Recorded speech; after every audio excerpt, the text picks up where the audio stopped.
Let's go to the second class of types of sentences. I have already taught you about simple sentence and its types. Let's go to the second section, that is the compound sentence. अगर हिंदी में इसको translate करूं तो compound sentence को हिंदी में यौगिक वाक्य, ओडिया में यौगिक वाक्य कुहाଯାଏ। What do you mean by compound? एक नॉर्मल सा एग्जांपल देता हूं। कंपाउंड उसे बोलते हैं जिसमें more than one simple sentence रहता है। एक सिंपल सेंटेंस मतलब एक finite verb. More than one simple sentences means more than one finite verb. Simple. So the definition is very simple of compound sentence. The sentence which has more than one finite verb is known as compound sentence. यौगिक वाक्य उसे कहते हैं जिसमें एक से भी ज्यादा समापिका क्रिया होता है। समापिका क्रिया किसे कहते हैं? I have already taught you that जो वाक्य को खत्म कर सके, समापन कर सके। The sentence can be ended, can be finished by the verb that is called final verb. Okay. यहाँ पे मैंने एग्जाम्पल दिया है I eat rice and चपाती। यहाँ पे एक्चुअली दो सेंटेंस है। अगर आप देखेंगे पहला सेंटेंस है I eat rice, दूसरा सेंटेंस है I eat चपाती। तो दो चीजों के मिला के यहाँ पे लिखा गया है I eat rice and चपाती। अब बोलेंगे ये and का क्या अर्थ है? ये and और कुछ नहीं है, इट्स अ कंजंक्शन। कंजंक्शन मतलब संयोजक जो दो सेंटेंस को मिलाता है। अभी दूसरा सेंटेंस के ऊपर थोड़ा स्पेसिफाई करेंगे। We are going to Cuttack and Bhubaneswar, same type of sentence.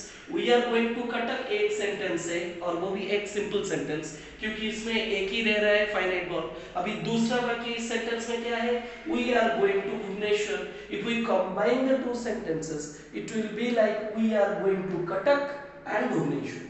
Let's go to the third sentence. He is my friend, but they are my enemies. यहाँ पे वर्ड के ऊपर थोड़ा ध्यान दीजिए। यहाँ पे दो टाइप के कंजंक्शन से हम मिले। पहले वाला था and, दूसरे वाला था but। अगर and का मतलब मैं बोलूँ, and का हिंदी होता है और, लेकिन but का हिंदी होता है किंतु। ये सेंटेंसों को जोड़ता है, ये सेंटेंसों को डिसजंक्ट या फिर अलग अलग करता है। यहाँ पे ये सेंटेंस आई ईट राइस और चपाती को इसने मिलाया एंड, लेकिन यहाँ पे दो टाइप के, दो कैटेगरी के लोगों के बारे में बोला गया, वो भी डिस्टिंग्विश करके। तो कंपाउंड सेंटेंस में conjunction plays a very important role, जो कि सिंपल सेंटेंस में नहीं होता है। ओके, यहाँ पे मैं बहुत ही जरूरी बात बोलना चाहूंगा। आप लोग स्क्रीनशॉट ले सकते हैं इस चीजों का। डेफिनेशन भी जरूरी होता है, एग्जाम्पल भी जरूरी होता है क्लैरिफिकेशन के लिए। तो अभी जो मैं बोलने वाला हूँ, एक डाउट रहता है स्टूडेंट्स के दिमाग में कि अगर एंड से ही हो जाता है एक सेंटेंस कंप्लीटली कंपाउंड, तो ये सेंटेंस होगा क्या?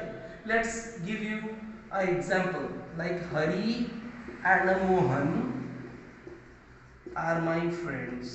ये सेंटेंस सिंपल सेंटेंस होगा या कंपाउंड सेंटेंस होगा? क्योंकि मेरे डेफिनेशन के हिसाब से एक कंजंक्शन रहना चाहिए, लेकिन कंजंक्शन कहाँ रहेगा? Not at the subject part, but at the predicate part. Predicate part में अगर कंजंक्शन रहा तभी जाके हम इसे बोलेंगे कंपाउंड सेंटेंस। रीजन ये है, हरी एंड मोहन ये टोटल पूरा है सब्जेक्ट यहाँ पर। आर माई फ्रेंड्स ये है प्रेडिकेट पार्ट। इसका मतलब प्रेडिकेट पार्ट में कहीं एंड, बट, और या फिर बिकॉज ऐसा कुछ है नहीं। अगर नहीं है तो it is going in the category of a simple sentence. अगर यही एंड यहाँ पे होता तो ये कंपाउंड सेंटेंस में जाता। अगर और एक सेंटेंस लिखूं, I like sweets as well as chocolates.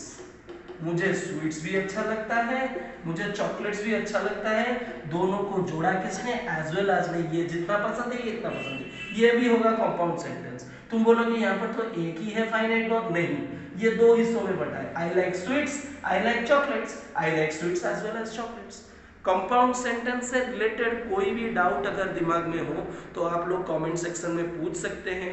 मैं देख रहा हूँ काफ़ी क्वेश्चंस आ रहे हैं और मैं ये भी देख रहा हूँ काफ़ी क्वेश्चंस नहीं आ रहे हैं। You need to ask a lot of questions because grammar is not taken for granted. मैं जो भी बोल दूँ वो सही होगा, आप लोग पूछ सकते हैं, आर्ग्यूमेंट्स भी कर सकते हैं, उसके लिए भी आप अलाउड है। No worries about it. आप लोग क्लियर होना, ये हमारा एम्बिशन है। So if any question you have, if any doubt on compound sentence or simple sentence or grammar related any problem, you can ask us through the comments You can even get a lot of things on grammar in my further classes.